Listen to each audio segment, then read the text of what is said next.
నీలమేఘ శ్యామ గోవింద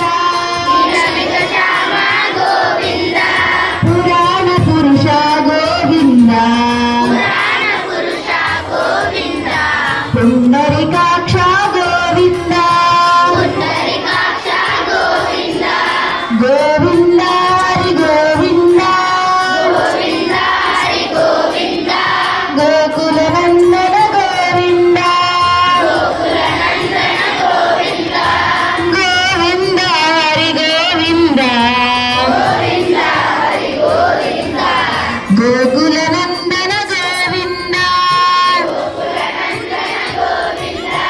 నందనందన గోవింద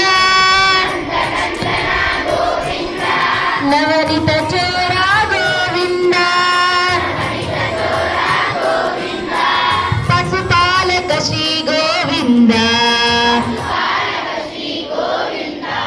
పాప విమోచన గోవింద దుష్ట సంహార